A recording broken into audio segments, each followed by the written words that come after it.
Hola, bienvenidos a TechBit.com. La llegada de Windows 8, con esa capacidad para desdoblarse en un sistema tradicional al estilo del Windows que todos conocemos, junto con esa interfaz Metro y esa capacidad para utilizar aplicaciones táctiles, está provocando que los fabricantes de PCs empiecen a construir algunos híbridos o algunos PCs que son algo distinto de lo habituales, pero que son muy interesantes, como este Lenovo IdeaPad Yoga que tenemos hoy con nosotros. Este producto es básicamente un Ultrabook, como los que estamos ya acostumbrados a ver en el mercado, es decir, ordenadores muy delgados con almacenamiento habitualmente basado en memoria de estado sólido, sin unidad de DVD ni CD, y que está destinado a ese usuario genérico que lo que busca es una máquina de buen rendimiento, de poco peso y además que no sea tan excesivamente cara como los ultraportátiles que estábamos acostumbrados a ver hace algunos pocos años. Pues bien, lo interesante de este IdeaPad no es otra cosa que su capacidad para convertirse en una tableta. Como veis, tenemos distintos usos para el ordenador. Uno de ellos es el habitual que estaríamos acostumbrados, que es utilizarlo como portátil, con su trackpad, con su teclado y demás, ¿no? Pero es que además este IdeaPad se puede utilizar en modo presentación, es decir, si quieres hacer una presentación para un público, puedes simplemente ponerlo de este modo y utilizar la interfaz táctil. O si lo deseas y quieres utilizar aplicaciones, pues por ejemplo de pintura, o aplicaciones que se prestan más a utilizar en una tableta, puedes utilizar esta configuración que lo hace es que lo pone en modo atril y es muy interesante para utilizarlo a modo de tableta pero sobre una mesa.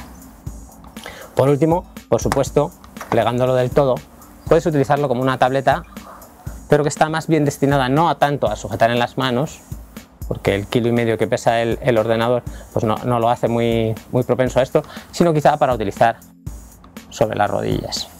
Otra ventaja que tiene el ser una tableta tan grande es que se presta a hacer cosas que con tabletas habituales no hacemos. Es, por ejemplo, compartir la tableta entre varios usuarios. Algunas de las aplicaciones que ya hay disponibles para Windows 8, como juegos, etcétera, permiten ser utilizados entre varios usuarios, de manera que yo podría, con un contrincante, por ejemplo, jugar a un programa de fútbol.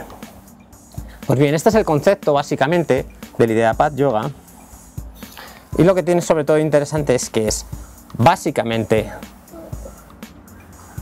un Ultrabook, es decir, un portátil ultraligero, pero que además tiene esta capacidad para desdoblarse como tableta para uso esporádico, es decir, no es una tableta en sí, sino que es más bien un portátil que eventualmente se puede convertir en tableta. Bien, pues vamos a verlo un poquito más en profundidad. Vamos a verlo primero por fuera. Pues bien, por fuera el IdeaPad Yoga está construido como una especie de sándwich en el que hay una carcasa de color naranja y un interior de color negro en un plástico con un tacto similar a la goma. El teclado además está un poco esculpido de tal manera que cuando lo pongas boca abajo, la máquina no tenga ningún problema. Por supuesto, cuando lo utilizas en modo tableta, el teclado se queda bloqueado. Pues bien, como decíamos, tiene este color naranja que desde luego a nuestro entender no se parece en nada a las fotos que ha publicado Lenovo de este producto. Pues a la vista la carcasa tiene un color cobre, mientras que en las fotografías que puedes ver en internet seguramente verás un naranja muy llamativo. Pues muy bien, en el frontal tenemos un botón de encendido y al lado un botón que deberías pulsar con un punzón o con un bolígrafo, que sirve para reiniciar el equipo en modo de recuperación. Esto es cuando alguna vez tienes un problema con el ordenador. En los laterales vemos la conexión de alimentación, que es un conector propietario, no tenemos nada en contra de ello, pero lo cierto es que es un conector que no añade ninguna característica extra, salvo que quizás es reversible, pero no es un conector magnético ni nada por el estilo. Aquí tenemos un puerto USB, una ranura para tarjetas SD, lo cual es un detalle muy de agradecer, aunque puede que a algunos no les guste el hecho de que cuando metes una tarjeta se queda completamente insertada. Esto lo único que hace es que el equipo lo puedes meter en el maletín sin problema, pero también puede surgir la posibilidad de que se te olvide que has dejado la tarjeta aquí. Aquí tienes un botón de bloqueo para la orientación de la pantalla. Y en este otro lado tenemos una salida de auriculares híbrida, es decir, que puede utilizar unos auriculares con micrófono tipo manos libres, aunque Lenovo advierte que si utilizas los de otras marcas que no son la suya puede no funcionar. Desde luego con los auriculares del iPhone en nuestras pruebas no ha funcionado, así que es posible que tengas que comprar exactamente los auriculares de Lenovo. Luego tenemos aquí una salida HDMI para una pantalla externa y otro puerto USB. Además aquí tenemos los botones de volumen. Esto en cuanto al exterior. Una de las cosas que llama la atención de este equipo es, primero, en cuanto a la conectividad, veréis que no hemos visto en ningún momento que tengamos un puerto de Ethernet. Eso significa que si vas a conectarte en una oficina, la única conexión que tendrás de red será la inalámbrica. Esto a algunos administradores de sistemas puede que no les guste mucho porque prefieren más la seguridad de las conexiones cableadas. Luego veréis que a pesar de que hay dos puertos USB, uno de ellos es 3.0 y el segundo es 2.0, no hay ningún puerto de alta velocidad, no hay ningún Thunderbolt ni nada por el estilo. Esto limita un poco la capacidad del equipo en cuanto a conexión, aunque lo cierto es que nos ha gustado la ranura SD. Y por otro lado tampoco tenemos la posibilidad de integrar una tarjeta 3G, aunque esto no es muy habitual en un portátil. Otro detalle que veréis es que en esta espina de aquí está la rejilla de refrigeración, es la única que hay y el equipo está completamente cerrado. Esto significa que Lenovo ha pensado que el usuario no va a actualizar el equipo ni añadiendo RAM ni cambiando el disco duro, de manera que cuando compres el equipo piensa muy bien la configuración que vas a adquirir porque luego será muy complicado de actualizar.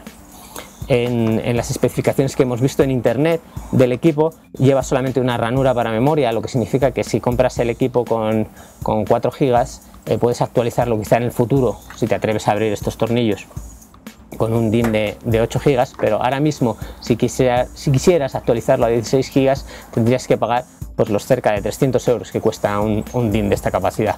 Y lo mismo sucede con el disco duro, ¿no? El IdeaPad incluye un disco de memoria flash, un disco SSD, y tienes configuraciones de 128 o 256 GB. Lo que sucede es que entre el sistema y las particiones de recuperación el equipo se queda con unos 50-60 GB libres. Esto significa que, bueno, que la capacidad de almacenamiento es también un poco limitada, pero esto es algo que sucede en todos los equipos que vienen últimamente con memoria de estado sólido. Luego, otro elemento que hay que tener en cuenta es que, como os he comentado, en el equipo no hay ningún tipo de unidad CD ni DVD, lo que significa que si, como nos sucede a muchos, todavía tienes software que instalar en CD, vas a necesitar una unidad de DVD o Blu-ray externa, ¿no? Esto con respecto al exterior del equipo. Y ahora vamos a ver un poco las cuestiones relacionadas con el rendimiento, la usabilidad y demás. En general, se puede decir que el IdeaPad es un ordenador muy rápido. Nos ha parecido que el rendimiento es excelente en todo tipo de aplicaciones. El equipo va completamente fluido, ya sea en navegación, ya sea en las apps.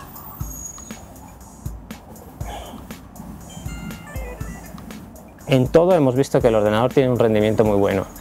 El único elemento a tener en cuenta en esto es que la tarjeta gráfica está integrada en placa. Esto hace que, por ejemplo, los más fanáticos de los juegos pues vean que a lo mejor quizá el rendimiento en juegos 3D quede algo limitado, pero esto es algo que habitualmente un usuario normal no percibe. Es decir, si lo que vas es a utilizar Office o aplicaciones entre comillas normales, lo más normal es que la tarjeta gráfica no afecte tanto al rendimiento.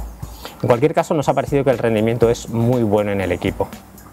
Otros elementos a tener en cuenta, por ejemplo, tenemos aquí una cámara, pero que evidentemente está solamente destinada a labores de videoconferencia, porque la resolución es muy baja. Estamos hablando de resolución 720p y con una imagen con muy baja calidad. En cuanto al sonido, nos ha parecido bastante bueno, pero el volumen que puede producir el equipo y la respuesta en graves es muy limitada. Esto sucede en todos los portátiles pequeños, o sea que en ese sentido no es distinto de otros. El tacto del teclado nos ha gustado, sin embargo lo que no nos ha gustado es que un teclado de un color tan negro en un equipo de gama alta no esté retroiluminado. Esto en determinadas situaciones, como cuando tecleas en un avión o en algún lugar en el que hay poca luz, pues porque son horas en las que no te gusta tener la luz encendida, es incómodo. Otro aspecto que debes tener en cuenta es el de la autonomía.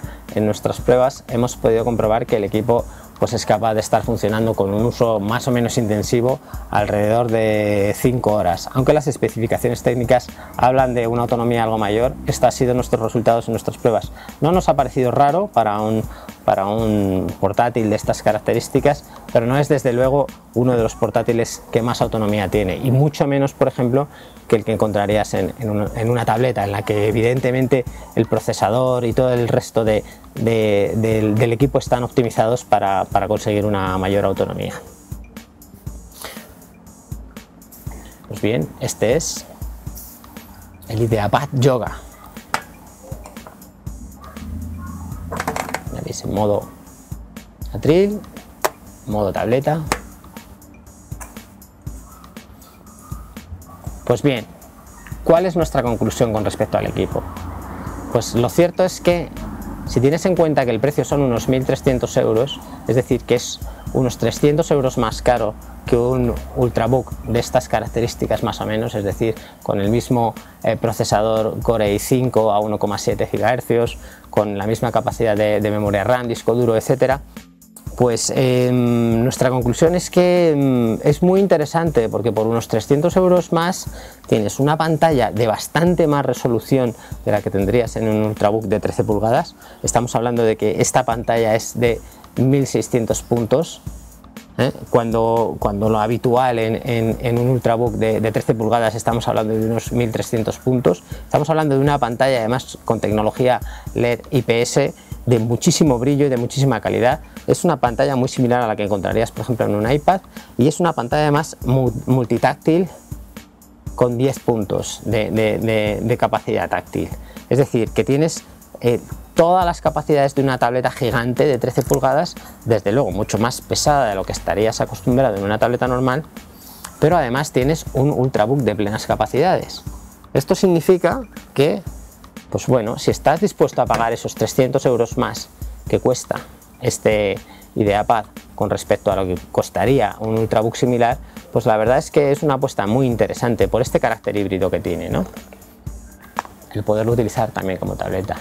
Así que la única pega que hemos encontrado es sobre todo la parte de conectividad, que nos ha parecido un poco limitada.